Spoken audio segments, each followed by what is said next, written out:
আপনারা কি আমার কাছে প্রতিদিন এমন কোনো ভিউ চান কিনা আমাকে অবশ্যই কিন্তু কমেন্ট করে জানাবেন। হ্যালো এভরিওয়ান, আসসালামু আলাইকুম। আশা করি সবাই ভালো আছেন। আমি একটা রিল শেয়ার করেছিলাম এই প্লেনের মানে এই এয়ারপোর্ট ভিউর একটা রিল শেয়ার করেছিলাম, আপনারা কিন্তু অনেক পছন্দ করেছেন। তো আজকেই দেখাবো যে আসলে আমি এই ভিউটা কোত্থেকে নিয়েছি। তা আমি আসলে একটা বাসায় চলে গিয়েছিলাম।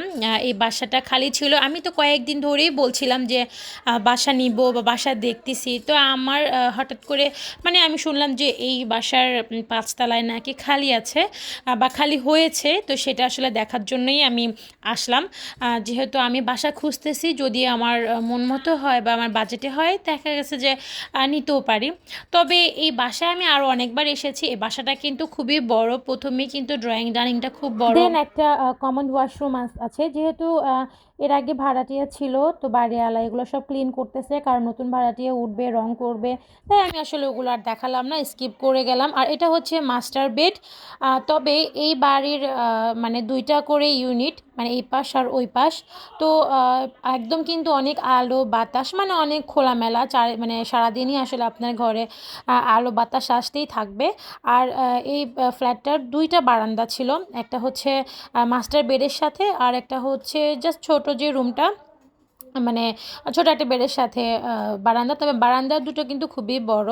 তো আমার কাছে আসলে ভালোই লেগেছে। তবে এটা আসলে আমার জন্য না, যেহেতু আমার ২ বাচ্চা, আমার জামাই দেশের বাইরে থাকে। তো আমি এত বড় ফ্ল্যাট দিয়ে কি করব।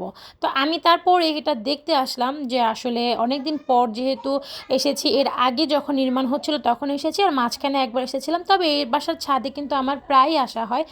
মেয়েকে নিয়ে দেখা যায় যে ওকে এয়ারপোর্ট বা একটু প্লেন দেখাই, আমার ছেলেকেও নিয়ে আসি।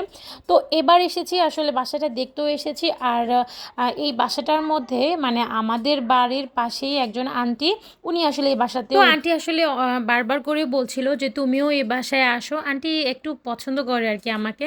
তো উনি বলছিল যে তুমি এই বাসায় আসো, মা বলছে যে আমার খুব টেনশন হয়। আন্টি বারবার বলে যে আমি আছি, কোনো সমস্যা নেই। তো যাই হোক, এর জন্যই আসলে এসে দেখা যে আসলে এই ফ্ল্যাটটা আমার জন্য উপযোগী কিনা। কিন্তু আমি তো দেখলাম যে না, আসলে এটা আমার জন্য উপযোগী না, কারণ এটা বিশাল বড় একটা ফ্ল্যাট, 3টা বেডের ফ্ল্যাট, মানে 3টা বেডের, আর হচ্ছে ড্রয়িং ডাইনিং, 3টা ওয়াশরুম, 2টা বেলকনি, আর হচ্ছে একটা কিচেনটাও খুবই বড়। তো এটা হচ্ছে ছোট একটা রুম।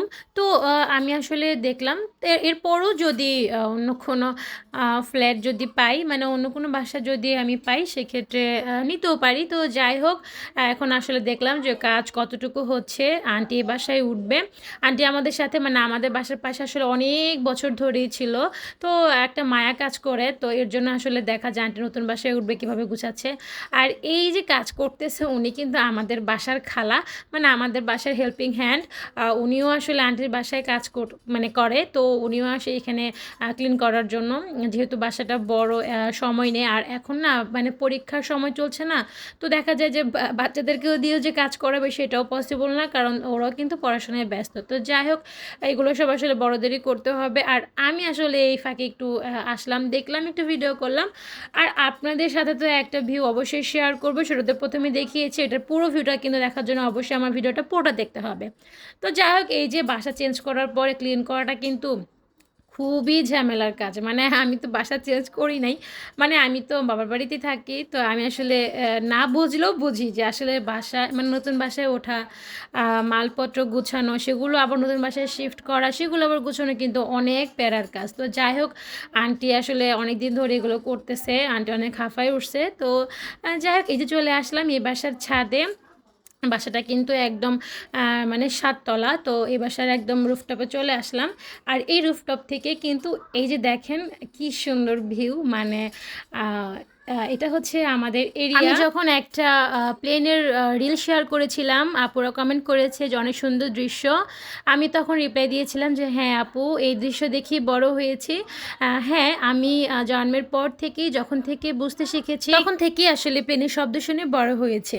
তো আগে তো এয়ারপোর্টের সিকিউরিটি এত ছিল না, যখন আমরা ছোট ছিলাম। এমনও হয়েছে যে এয়ারপোর্টের ভিতরে, মানে রানওয়ের পাশে যে মাঠ ছিল, ওই মাঠগুলো খোলা ছিল, ওই মাঠে যেতাম, আমরা প্লেন দেখতাম, এত আসলে সিকিউরিটি মেনটেন করতো না, আর এত ডেভেলপও হয়নি তখনকার সময়। তখন আমরা আসলে খুবই ছোট ছিলাম, ক্লাস 5-এ মানে 4-5-6-এ পড়তাম। আমাদের বাসা থেকে খুব সুন্দর ইজিলি যাওয়া যেত, মানে বেড়িবাঁধ ছিল, ওই বেড়িবাঁধ থেকে আসলে দাঁড়িয়ে খুব সহজে প্লেন দেখা যেত। এখন তো উঁচু উঁচু দালান হয়ে গেছে, এখন আসলে দেখা যায় না। তবে আমাদের এরিয়ার একটা স্পট আছে, সেটাকে আসলে রানওয়ে বলে, ওইখানে দাঁড়িয়ে আসলে সুন্দর করে দেখা যায়। তো এই যে দেখেন কি সুন্দর ভিউ, আসলে এগুলো আমাদের অভ্যাস হয়ে গেছে প্লেনের শব্দে, আমাদের এখন সমস্যা হয় না। তবে অনেকেই যারা নতুন আসে অনেকেই জিজ্ঞেস করে যে আমাদের কি কোনো শব্দ হয় না বা বাড়ি ঘরে কোনো শব্দ হয় না। হ্যাঁ, আমাদের এখানে কিন্তু রেস্ট্রিকশন আছে, আপনি এত তালা থেকে এত তালা পর্যন্ত করতে পারবেন, এর বেশি আপনারা করতে পারবেন না। মানে জাস্ট শুধু এয়ারপোর্টের সংলগ্ন যে এরিয়াটুকু সেই এরিয়াটুকু, বাট মেন রোডের পাশে মানে এই পাশে যেটা মানে আমি যেখানে দাঁড়িয়ে ভিডিও করছি এই পাশে দেখেন এই যে অনেক উঁচু উঁচু বিল্ডিং, আর এই যে পাশটা দেখা যাচ্ছে যে এখন আমি দেখাচ্ছি এই সাইডে আসলে একদমই কিন্তু বিল্ডিং নাই বললেই চলে, কারণ এই পাশে আসলে মানে উঁচু করে বিল্ডিং করার পারমিশন নেই। তো যাই হোক, এই যে আরেকটা বিমান নেমে গেল, মানে কিছুক্ষণ পর পর আসলে যে ছোট যে এয়ার বাস বা যে মানে ছোটো ছোটো যে প্লেনগুলো বলে এগুলো আসলে যায়। আর এটা হচ্ছে মানে এখন যেটা দেখতে পাচ্ছেন এটা কিন্তু ইউএস বাংলার সবচেয়ে বড় যে ফ্লাইটটা সেটা। তো দেখেন এইটাও আসলে দেখে ফেললাম। তবে আমি না এর আগে ইউএস বাংলার এত বড় বিমান কখনোই দেখিনি, তবে আজকে আসলে দেখে ফেললাম। তো যাই হোক, এখন আপনারা কিন্তু এই মোমেন্ট এনজয় করেন। তা আজ আমার ভিডিও এই পর্যন্ত, আশা করি সবার ভালো লেগেছে। ভালো লাগলে অবশ্যই কমেন্ট করে জানাবেন, আর আমার ভিডিওটা বেশি বেশি করে শেয়ার করবেন, ফলো দিবেন। আজ এই পর্যন্ত, আল্লাহ হাফেজ।